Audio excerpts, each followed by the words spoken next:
Oke, video kali ini kita akan membahas tentang menu. Apa sih menu? Apa kegunaan menu itu? Jadi, teman-teman kalau pergi ke restoran atau ke kafe atau ke tempat makan selalu ada menu. Jadi, sebetulnya kalau definisi menu itu apa sih? Nah, jadi yang kita lihat di video ini, kenapa harus kita pelajari menu? Kenapa harus kita penting menu itu harus kita pelajari? Kenapa sih menu itu harus didefinisikan, difungsikan? Oke. Jadi mari kita akan lanjutkan. Nah, jadi menu itu adalah tujuan dari operasional tuh. Jadi menu itu adalah menu, daftar makanan dan minuman. Jadi sebetulnya definisi ini teman-teman akan temui banyak versi definisi, tapi intinya adalah menu, daftar makanan dan minuman.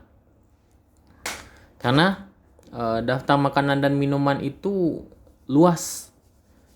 Bisa dengan harga, bisa dengan tampilan yang bagus, bisa jadi setiap teman-teman kalau ketemu definisi pasti beda-beda tiap buku. Tapi intinya adalah daftar makanan dan minuman.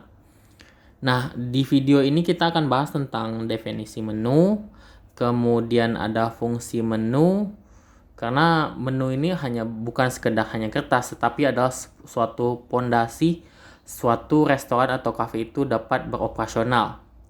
Nah, jadi tadi udah definisi, jadi fungsi menunya ini kalau untuk waiter sangat penting. Yang pertama itu sumber informasi peralatan yang akan digunakan. Karena dengan ada menu kita tahu peralatan apa yang digunakan. Kemudian sumber informasi bagi pramusaji untuk produk yang ditawarkan, kemudian menentukan table setup dan mudah taking order karena ada menunya. Jadi dengan ada menu tahu ini, oh dia akan mesan ini. Kemudian kalau untuk dapur, memberikan informasi tentang peralatan dapur yang digunakan. Kemudian menu digunakan untuk pembagian tugas dan struktur. Karena dengan ada menu, ada saladnya, ada yang ngerjain salad, ada yang ngerjain main course, kemudian ada yang ngerjain dessert. Dan untuk fungsi menu untuk customer atau pelanggan itu adalah sumber informasi tentang makanan yang mau dipesan di restoran dan sebagai pedoman dalam kemampuan untuk membeli makanan. Jadi itulah kebutuhan customer dengan adanya menu. Sulit kan kalau pergi ke tempat kafe restoran tapi nggak ada menu yang disajikan, cuma ujung-ujungnya nasi goreng. Oke. Fungsi menu untuk perusahaan juga atau untuk kafe dan restoran adalah sebagai media promosi, sebagai media komunikasi dengan perusahaan dengan pelanggan. Oh, ini yang kami sediakan, ini ada kami promosikan seperti itu. Dan untuk kasir sendiri yang paling penting di sini yaitu agar dia tahu harganya.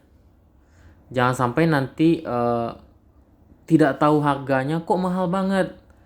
Jadi intinya menu itu adalah perjanjian di awalnya. Jadi kasir si pelanggan tahu apa yang akan dibayarnya, berapa harga untuk bayar. Mungkin jenis-jenis menu itu ada kertas laminating, table di HP, di table atau di HP, kemudian di dinding, spanduk. Jadi banyak media menu itu. Kan sekarang ada juga pakai barcode ya.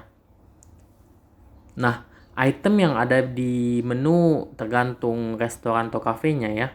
Jadi ada yang nama restorannya, kemudian sejarah restorannya, kemudian menu promo, menu rekomendasi dari chef, kemudian harga makanan dan gambar-gambar makanan. Tapi ini tergantung kafe dan restoran.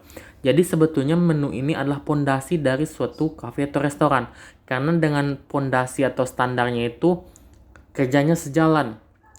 Chefnya masak dengan item yang sama, kemudian waiternya jadikan item yang sama, kemudian perusahaannya, kasirnya, dan ownernya